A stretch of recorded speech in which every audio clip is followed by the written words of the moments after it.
2 Samuel, chapitre 21. Du temps de David, il y eut une famine qui dura 3 ans. David chercha la face de l'Éternel, et l'Éternel dit, C'est à cause de Saül et de sa maison sanguinaire, c'est parce qu'il a fait périr les Gabaonites. Le roi appela les Gabaonites pour leur parler. Les Gabaonites n'étaient point d'entre les enfants d'Israël, mais c'était un reste des Amoréens. Les enfants d'Israël s'étaient liés envers eux par un serment, et néanmoins Saül avait voulu les frapper, dans son zèle pour les enfants d'Israël et de Juda. David dit aux Gabaonites, Que puis-je faire pour vous, et avec quoi ferai-je expiation, afin que vous bénissiez l'héritage de l'Éternel? Les Gabaonites lui répondirent, Ce n'est pas pour nous une question d'argent et d'or avec Saül et avec sa maison, et ce n'est pas à nous qu'il appartient de faire mourir personne en Israël. Et le roi dit, Que voulez-vous donc que je fasse pour vous?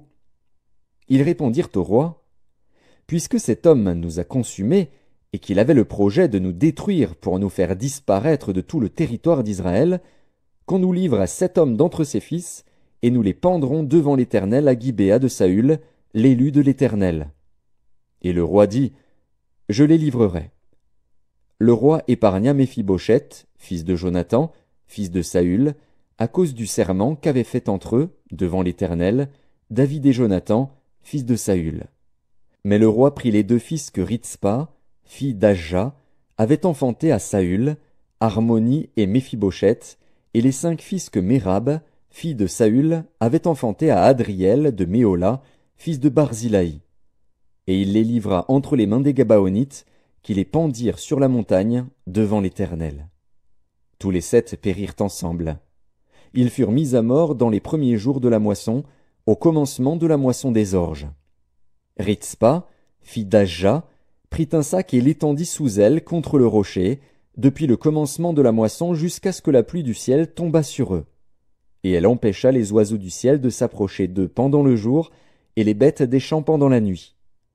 On informa David de ce qu'avait fait Ritzpa, fille d'Ajja, concubine de Saül.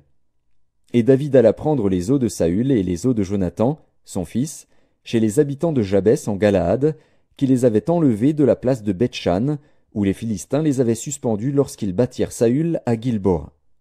Il emporta de là les os de Saül et les os de Jonathan, son fils. Et l'on recueillit aussi les os de ceux qui avaient été pendus. On enterra les os de Saül et de Jonathan, son fils, au pays de Benjamin, à Tséla, dans le sépulcre de Kis, père de Saül. Et l'on fit tout ce que le roi avait ordonné. Après cela, Dieu fut apaisé envers le pays. Les Philistins firent encore la guerre à Israël. David descendit avec ses serviteurs, et ils combattirent les Philistins. David était fatigué.